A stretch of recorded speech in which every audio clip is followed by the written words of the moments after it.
사도행전 3장의 말씀은 베드로와 요한이 기도하기 위해서 성전으로 들어갔다라고 하는 내용으로 시작하고 있습니다. 1절 말씀을 보십시오. 제9시 기도 시간에 베드로와 요한이 성전에 들어갈세 이렇게 이야기하고 있습니다. 베드로와 요한은 경건한 유대인들처럼 규칙적으로 기도하는 습관을 가지고 있었습니다.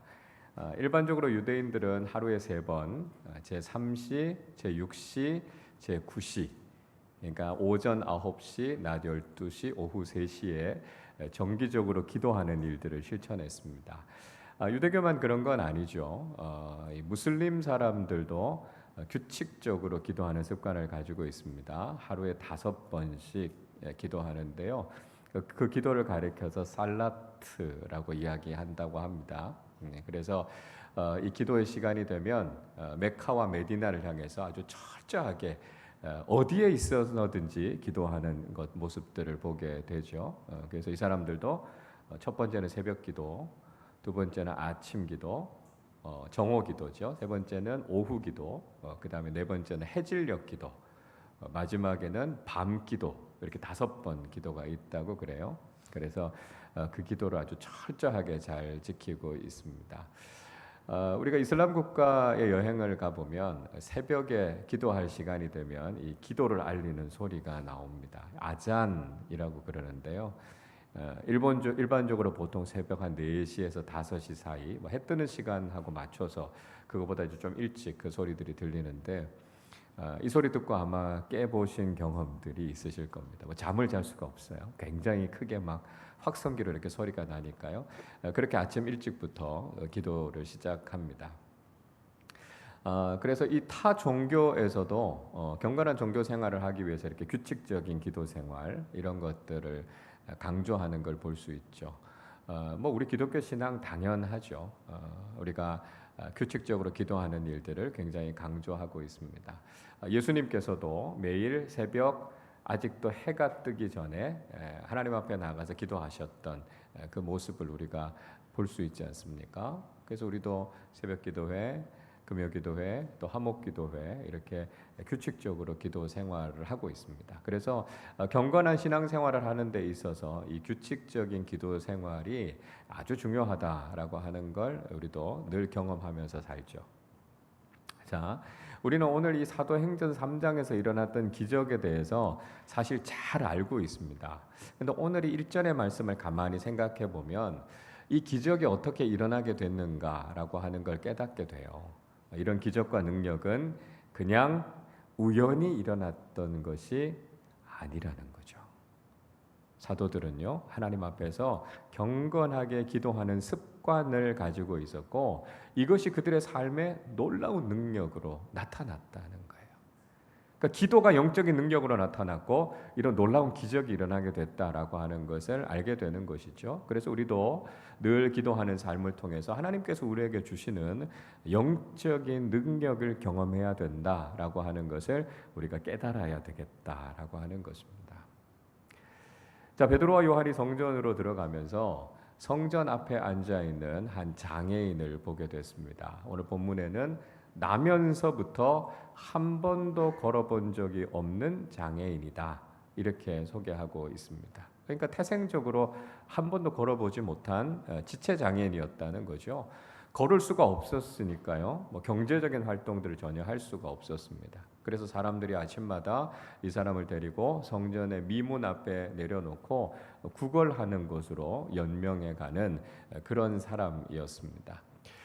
이 거지가 앉아 있었던 자리가 어디냐면 성전의 미문이라고 하는 자리였습니다. 이 미문이라고 하는 이름은 아름다운 문 그런 뜻으로 이야기하고 있죠.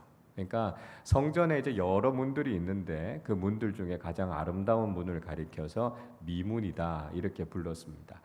이 미문은요 성전 동편으로 들어가는 문을 가리켜서 미문이다 그렇게 이야기했고요. 이 미문을 통해서 여인의 뜰을 거쳐서 이렇게 성전 안으로 들어가게 되는 문이 이 미문이었습니다. 유대 역사가인 요세푸스의 기록에 따르면 이 미문이라고 하는 문이 다른 그 어떤 문들보다도 훨씬 더 화려하고 웅장하고 아주 진귀한 문이었다 이렇게 설명을 하고 있어요. 이 문이 얼마나 컸는가 하면 높이가 한 23m 정도 됐다고 그럽니다. 그리고 금으로 은으로 이렇게 도금을 한 그러니까 입힌 문인데요. 원래는 이렇게 청동으로 만든 아주 두툼한 이중 문이었다고 해요. 그래서 보기에도 화려하고 굉장히 웅장한 그런 모습의 문이었다고 합니다. 탈무드에 보면 이 문을 기증한 사람의 이름이 니카노르라고 하는 사람이라 그래요. 그래서 이 문을 가리켜서 니카노르의 문이다 이렇게 부르기도 했다고 합니다. 자, 말로만 설명 들으면 잘 모르실 수 있으니까요. 한번 그림을 보여주시죠. 자, 그림이 좀 작긴 합니다만 이게 이제 전체의 성전의 입체적인 모형도입니다. 가운데 성전으로 들어가는 문에 보면 빨간 글씨로 미문 이렇게 적혀 있는 거 보이시죠? 너무 작은가요? 네, 자, 그래서 저 미문이라는 문이 있고요. 저 문을 통해서 여인의 뜰로 들어가게 되는데 그 안에 있는 문의 이름이 니카노르의 문이라 그래요. 그래서 일반적으로 성경학자들은 저 니카노르의 문이 오늘 성경 본문에 나오는 미문일 것이다 이렇게 설명을 합니다. 자, 한 장을 넘겨봐 주시죠. 자, 저렇게 이제 성전 벽 안으로 들어가서 성전으로 들어가는 저 화려하게 생긴 문, 저 문을 가리켜서 미문이다 이렇게 이야기한다는 거예요. 자, 조금 더 큰 그림을 한번 보죠.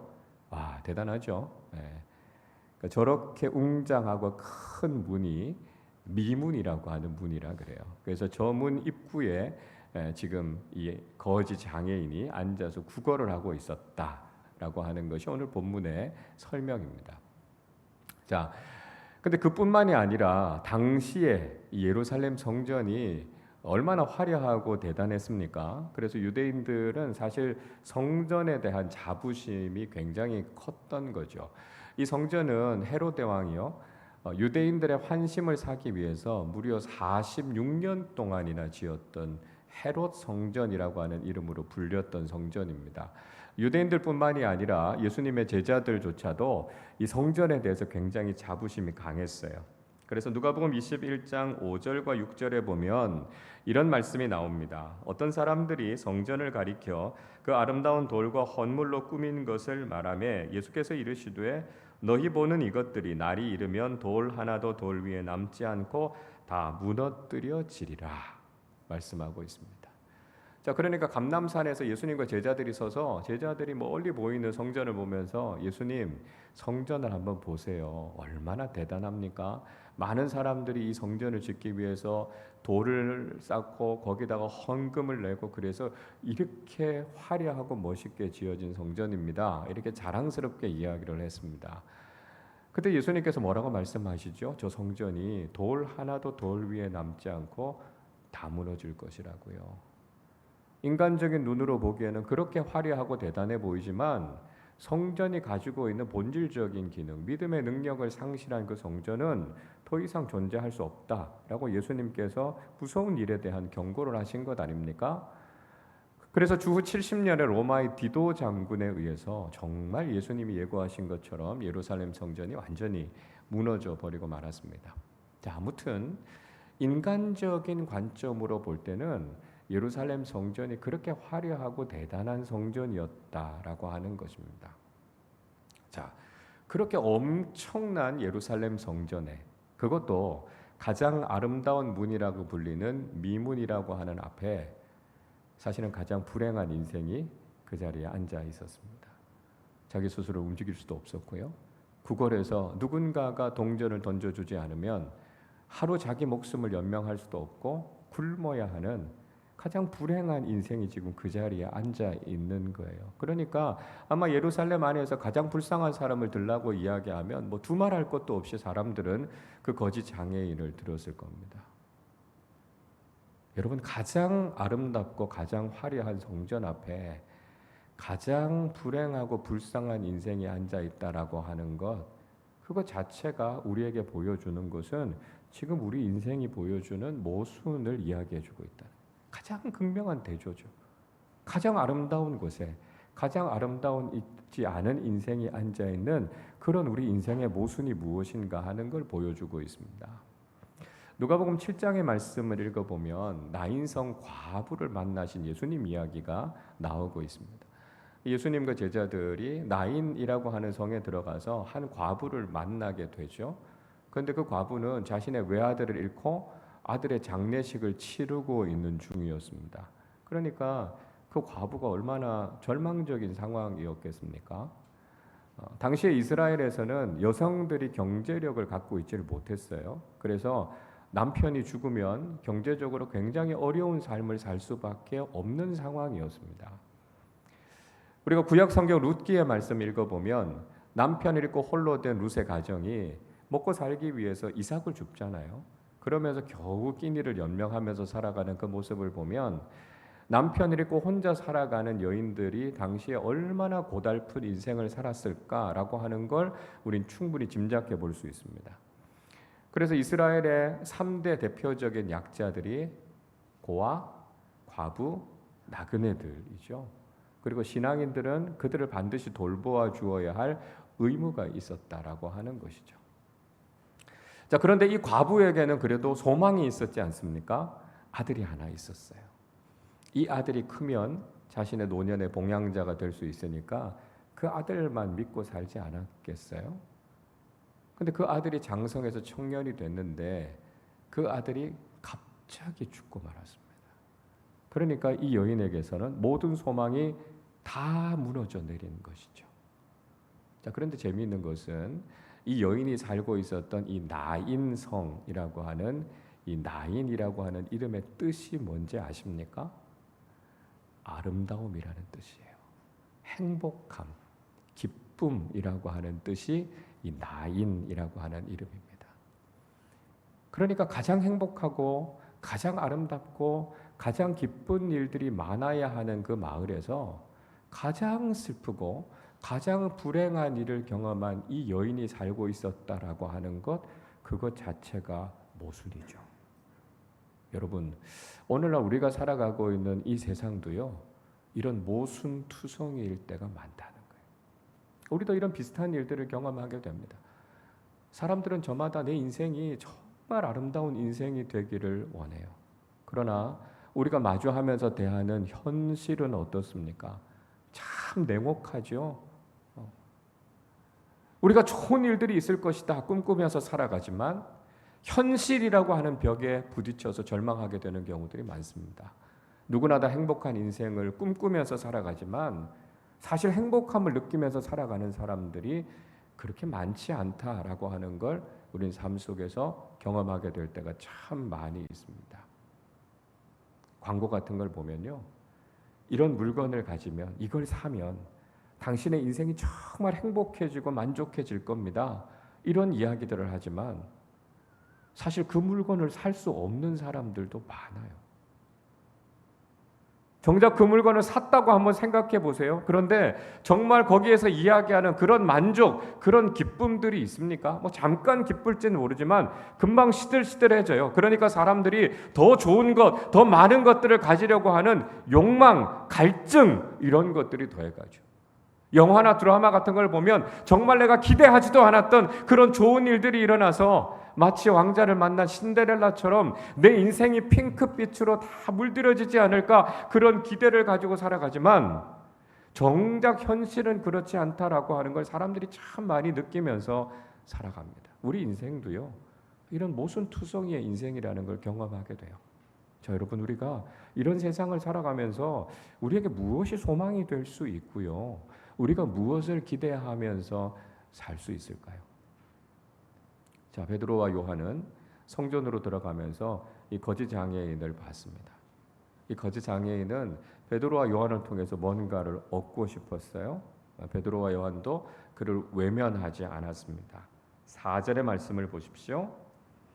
베드로가 요한과 더불어 주목하여 이르되 우리를 보라 하니 말씀합니다. 자, 베드로와 요한이요, 그를 주목해서 봤다고요.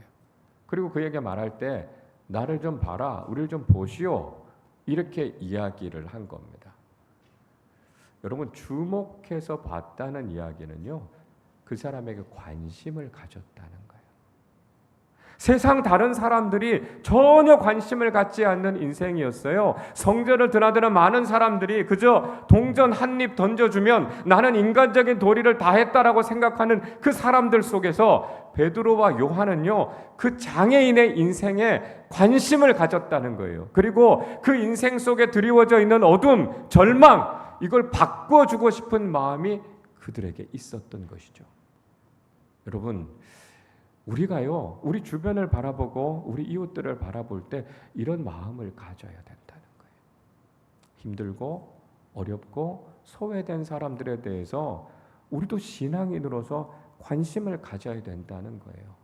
우리가 가지고 있는 신앙의 능력으로 교회 공동체가 해야 되는 그 사명을 다함을 통해서 오늘도 힘들고 어렵고 소외되어져 있는 우리의 이웃들의 삶을 바꾸기 위해서 우리도 노력하고 헌신하고 실천해야 된다는 거예요. 그게 신앙인의 모습이고요. 그게 공동체가 해야 할 역할이다라고 하는 것이죠. 우리 교회가 내년부터는 좀 더 구체적으로 소외된 이웃들을 좀 돌아보는 일들에 관심을 가지려고 그래요. 지난 가을에 사경에다 말씀 전하셨던 최일도 목사님 섬기시는 우리 바퍼 사역에 내년에 우리도 조금씩 후원하려고 합니다. 그냥 물질로만 후원하는 게 아니라 1년에 한 2번 정도 우리가 직접 가서 봉사하는 일에도 좀 참여하려고 그래요. 그래서 우리가 이 시대 속에서 우리의 이웃들이 겪고 있는 여러 가지 어려움들, 소외된 우리 이웃들에 대해서 우리가 관심을 가지고 주님의 사랑과 긍휼을 나누는 일들을 실천하는 것, 이게 우리 교회 공동체가 해야 될 일이라는 것이죠. 자, 그렇게 베드로와 요한은 이 거짓 장애인에게 자신들을 보라고 이야기했습니다. 자, 이 이야기를 들으니까 거짓 장애인은 뭔가 좋은 걸 얻을 수 있겠다, 그런 기대를 갖지 않았겠습니까? 보라 그랬으니까요. 뭔가 이 사람들이 나에게 많은 것을 주려고 하나 보다, 이런 기대를 갖고 있었습니다. 자, 이 거짓 장애인을 향해서 베드로가 무슨 이야기를 합니까? 6절 말씀을 같이 읽겠습니다. 베드로가 이르되 은과 금은 내게 없거니와 내게 있는 이것을 내게 주노니 나사렛 예수 그리스도의 이름으로 일어나 걸으라 하고 아멘. 베드로가요, 난 돈이 없어요, 이렇게 이야기를 한 거예요. 그러니까 이 거짓 장애인이 얼마나 실망이 컸겠습니까? 아니, 자신 있게 자신들을 보라면서요. 그러니까 누구보다도 적선을 많이 해주겠구나, 그런 기대를 갖고 있었습니다. 근데 베드로는 나는 금도 없고 은도 없다, 이렇게 이야기하니까 그 거짓 장애인이 얼마나 실망이 컸겠습니까? 그런데요, 베드로가 아주 놀라운 이야기를 하고 있습니다. 자신에게 있는 그것을 그 거짓 장애인에게 주겠다, 이렇게 이야기하고 있습니다. 그러니까 그 거짓 장애인이 오늘 하루 먹을 수 있는 돈을 줄 수는 없겠지만 그에게 정말 소중한 걸 주겠다는 거예요. 그게 뭐예요? 예수 그리스도의 이름의 능력이라는 거예요. 그에게 먹을거리는 줄 수 없고 그에게 당장 처한 이 문제를 해결할 수 있는 무엇인가는 줄 수 없지만 그의 인생을 근본적으로 바꾸어 줄 수 있는 예수 그리스도의 이름의 능력, 복음의 능력을 그에게 줄 수 있다라고 하는 것을 이야기해 주고 있죠. 복음의 능력이 그의 인생을 근본적으로 바꿀 수 있다라고 하는 믿음을 베드로가 가지고 있었다는 것입니다. 비록 베드로에게 금도 없었고 은도 없었지만 그에게는 예수 그리스도의 이름, 복음의 능력이 있었다라고 하는 것이죠. 그것을 통해서 그의 인생을 완전히 바꾸어 놓을 수 있는 하나님의 능력을 경험하게 될 것을 그가 믿었다는 거예요. 그 복음의 능력으로 놀라운 기적과 능력이 나타나게 됐던 것을 보게 됩니다. 그래서 예수 그리스도의 이름의 능력이, 복음의 능력이 근본적이고 본질적으로 그 인생을 바꾸어 놓을 수 있다는 것을 분명히 보여주고 있습니다.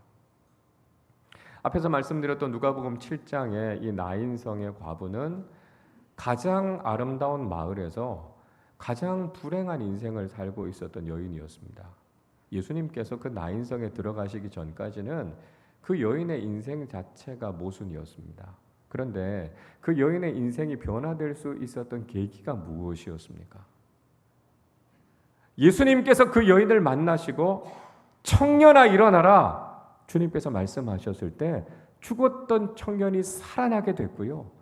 그 여인의 인생에 드리워졌던 모든 절망과 슬픔이 완전히 사라지는 것을 경험하게 됐습니다. 예수님을 만나게 됐을 때, 복음의 능력이 나타나게 됐을 때 그가 경험하고 있었던 인생의 모순이 해결됐고요. 그를 통해서 삶이 완전히 바뀌어졌다는 것을 경험하게 됐다는 거예요. 예수님께서 우리의 삶의 자리에 계시면, 우리의 삶에 복음의 능력이 나타나게 되면 우리 인생의 비극과 모순은 완전히 해결된다는 것을 보여주고 있습니다. 세상의 다른 무엇이 아니라 예수 그리스도의 이름의 능력이 우리의 삶에 임하게 될 때 우리 인생의 절망과 모순은 다 사라지게 되고요. 복음의 능력으로 우리의 인생이 새로워지게 된다라고 하는 것을 보여주고 있는 것이죠. 여러분, 우리는 이 말씀을 통해서 오늘 교회가 처하고 있는 현실이 무엇인가라고 하는 것을 보게 됩니다.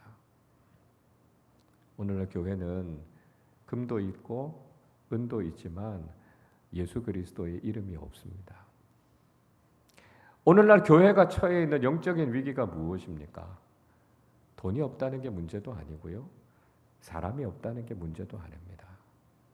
오늘날 교회가 예수 그리스도의 이름의 능력을 상실하고 있다는 거예요. 지금 교회가 세상의 소유, 세상의 능력을 가지고 그저 평범한 일들을 하고 있기는 하지만 복음의 능력을 가지고 정말 세상을 놀라게 하는 그런 하나님의 일들을 하고 있는가 우린 질문해 봐야 돼요. 교회가요, 세상의 다른 복지기관들처럼 그저 좋은 일을 하고 있기는 하지만 복음의 능력과 하나님께서 우리에게 주시는 은혜를 가지고 세상을 변화시키고 깜짝 놀라게 할 만한 공동체로 그 일들을 하고 있는가라고 하는 걸 돌아봐야 된다는 거예요. 오늘날 교회는 돈이 없어서 문제가 아닙니다. 사람이 없어서 문제가 아니에요. 복음의 능력을 잃어버렸기 때문이에요. 복음이 도대체 내 삶 속에, 이 시대 속에 무슨 일을 할 수 있는가를 신뢰하지 못하고요. 그 복음의 능력을 잃어버렸기 때문에 오늘날 교회가 이렇게 무기력해 있는 것이죠. 오늘 우리의 위기는 재정의 문제도 사람의 문제도 아니고요. 정말 복음을 복음되게 하는 하나님의 능력이 우리에게 있는가, 이게 정말 중요하다는 거예요. 우리 자신에게 물어보아야 합니다. 베드로가 이야기한 내게 있는 이것이 우리에게는, 우리 공동체에게는 있는가 하는 것이죠. 세상에 다른 것이 없어도 복음의 능력으로, 예수 그리스도의 이름의 능력으로 우리의 삶이 변화되고 우리 이웃들이 살아나고 이 세상을 변화시키는 놀라운 복음의 공동체로 서실 수 있기를 주님의 이름으로 축복합니다. 자, 이 거지 장애인이요, 놀라운 복음의 능력을 경험하게 됐어요. 베드로가 예수 그리스도의 이름의 능력을 선포했습니다. 그리고 그의 손을 잡아서 일으켰어요. 한 번도 제 기능을 하지 못했던 이 거지 장애인의 발과 발목이 힘을 얻었습니다. 그리고 그렇게 일어나서 자신의 인생을 지탱하고 서게 됐고요. 하나님께 주시는 놀라운 기적을 경험하게 됐어요. 한 번도 일어서 보지 못한 사람이, 한 번도 걸어보지 못한 사람이 뛰고 춤추면서 하나님을 찬양했습니다. 8절 말씀을 같이 읽겠습니다. 뛰어서서 걸으며 그들과 함께 성전으로 들어가면서 걷기도 하고 뛰기도 하며 하나님을 찬송하니. 여러분, 이 장애인은요, 단지 자기 육신의 질병을 고치는 것에서 끝나지 않았습니다. 이 장애인이 뛰고 춤추면서 성전 안으로 들어갔어요. 이제까지는 성전 문 앞에 있었지만 한 번도 성전 안에 들어가지 않았습니다. 그런데 그는 뛰고 춤추며 성전 안에 들어가서 하나님을 찬송하고 예배하는 사람이 됐다는 거예요.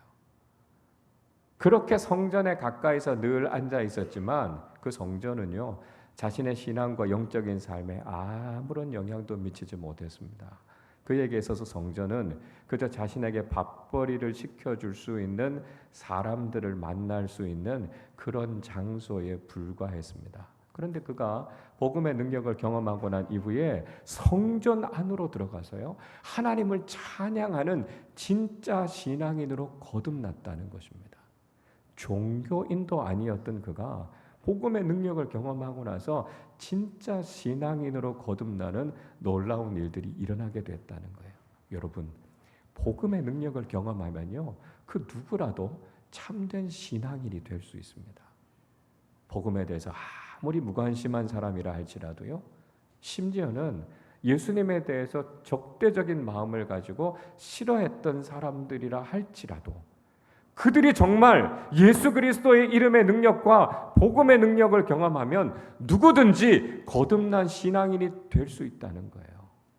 핍박자였던 바울이 다메섹 도상에서 부활하신 예수 그리스도를 만나고 하는 이후에 복음의 증인으로 바뀐 것처럼요, 누구보다도 신앙에 가까운 자리에 있었던 이 거지 장애인이 참된 복음을 경험하고 난 이후에 하나님의 성전 안으로 들어가서 하나님을 찬양하고 예배하는 진정한 신앙인으로 거듭났던 것처럼 누구든지 복음을 만나면 하나님 앞에서 참된 신앙인으로 바뀐다는 거예요. 여러분, 교회가 이 일을 해야 된다는 거예요. 누구든지 우리 교회에 들어오는 사람들은 살아계신 하나님의 말씀을 듣고 복음의 은혜를 경험하고 진정한 신앙인으로 거듭나야 된다는 것이죠.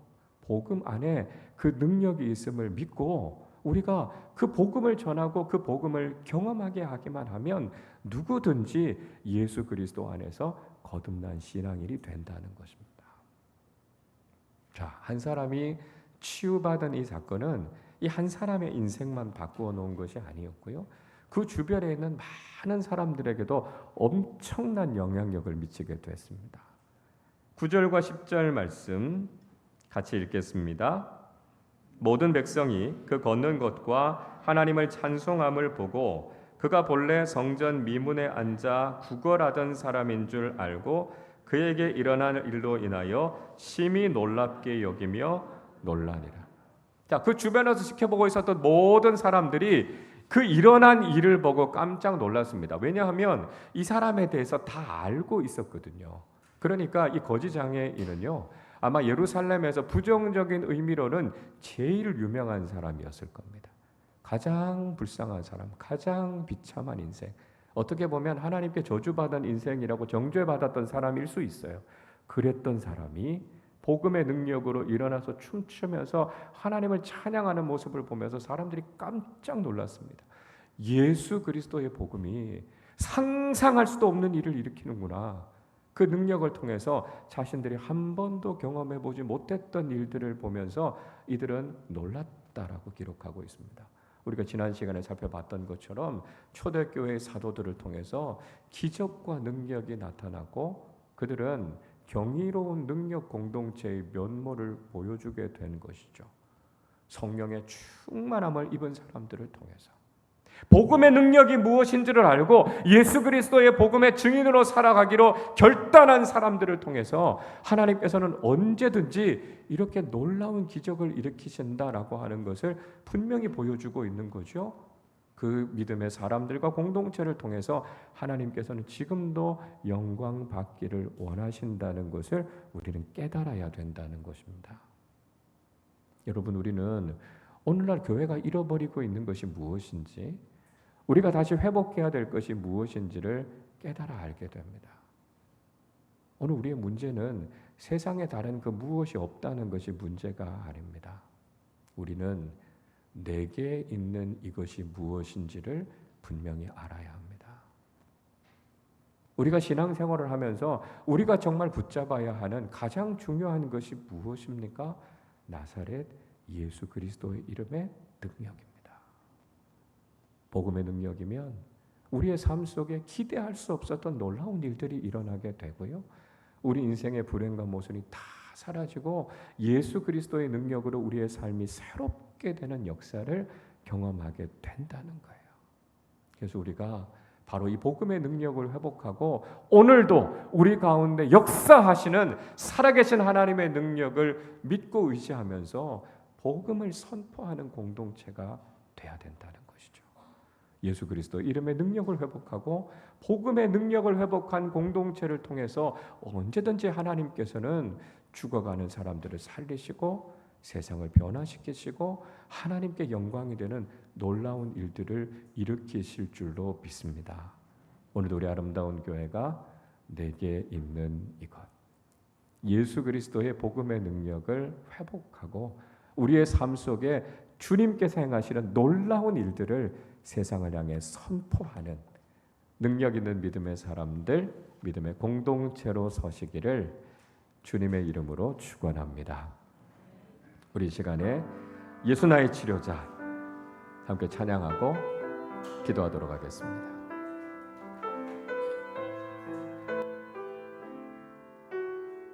예수 나의 좋은 치료자, 예수 나의 좋은 치료자, 그의 눈이 머무는 곳은 나의 슬픔과 고통, 고개를 들어 그의 눈을 볼 때에 난 알았네.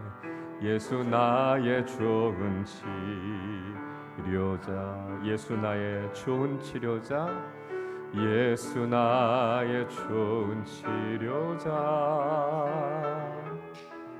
그의 손길이 닿는 곳은 나의 상처와 아픔, 영원히 흐를 것 같았던 눈물 다 멎었네. 예수 나의 치료자, 나 노래하리라, 나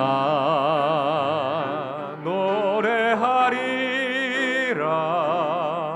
천한 나를 돌아보신 구세주를 찬양해. 하늘 닿는 곳까지 내 손 들리라. 예수 나의 나 노래하리라, 나 노래하리라. 천한 나를 돌아보신 구세주를 찬양해. 하늘 닿는 곳까지 내 손 들리라.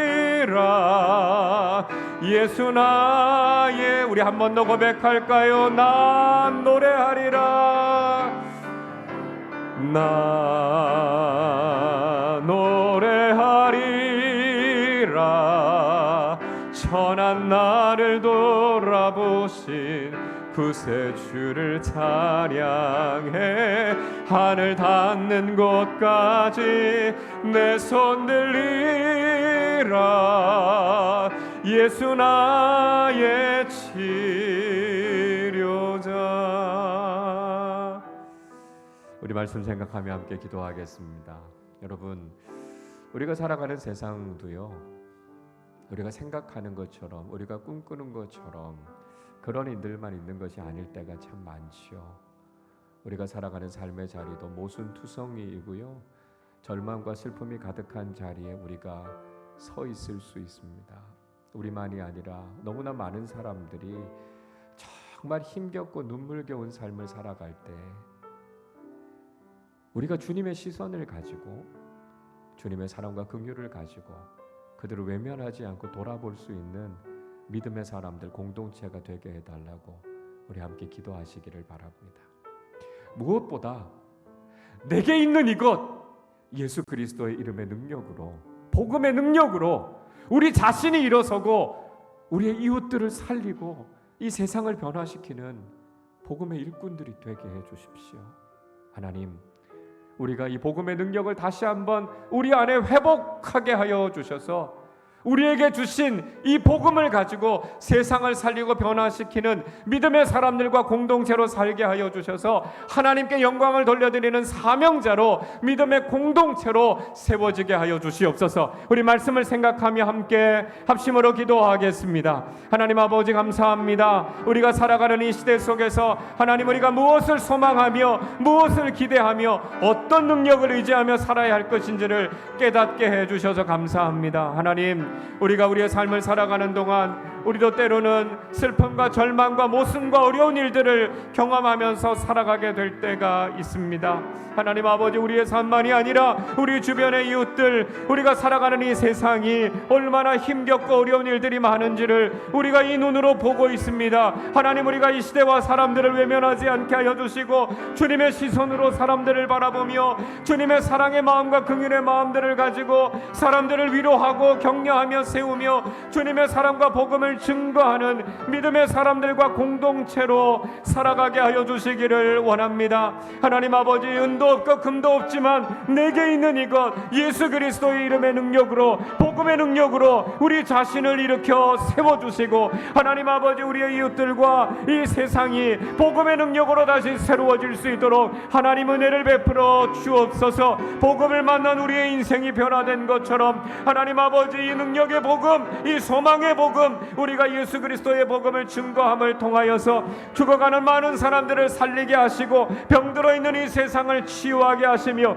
온 세상이 하나님을 찬양하며 예배할 수 있도록 하나님의 영광을 높여드리는 귀한 사명을 잘 감당할 수 있도록 하나님, 저희들을 사용하여 주옵소서. 오직 복음의 능력이, 오직 예수의 이름의 능력이 우리의 삶을 변화시키고 우리를 참된 그리스도인으로, 참된 신앙인으로 세우는 것을 깨닫게 하여 주셔서 날마다 복음의 능력을 체험하고 이 능력을 증거하며 살아가게 하여 주시옵소서. 사랑과 능력 풍성하신 아버지 하나님, 감사와 찬양을 드립니다. 하나님, 우리가 살아가는 이 세상이 절망과 아픔과 모순과 불행이 가득한 세상을 살아갈 때가 참 많이 있습니다. 하나님, 어려움 가운데 처해 있는 한 사람 한 사람 외면하지 않으시고 만나셨던 주님, 베드로와 요한이 자신을 주목하여 보라 말한 것처럼 우리도 이 시대의 아픔을 외면하지 않게 하시고 소외된 우리의 이웃들을 사랑의 눈으로, 긍휼의 눈으로 바라보며 그들을 위해 기도하며 주님의 사랑을 베풀며 살아가는 믿음의 사람들과 공동체가 되게 하여 주시옵소서.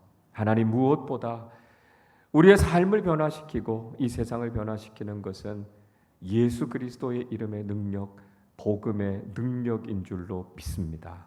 우리에게 없는 것 때문에 우리가 낙심하지 않게 하시고 우리가 예수 그리스도를 믿을 때 우리에게 주셨던 예수 그리스도의 이름의 능력과 복음의 능력으로 우리 자신이 일어서게 하여 주시고 우리의 이웃과 세상을 구원하며 살리는 하나님 나라의 사명자들로 살아가게 하여 주시옵소서. 하나님, 그래서 교회가 이 세상의 경이로운 능력 공동체로서의 귀한 사명을 잘 감당하게 하시고 많은 사람들에게 복음을 증거함으로 더 많은 사람들이 하나님께로 돌아와 구원받고 하나님을 찬양하는 믿음의 사람들로 세우는 이 귀한 사명 잘 감당하게 하여 주시옵소서.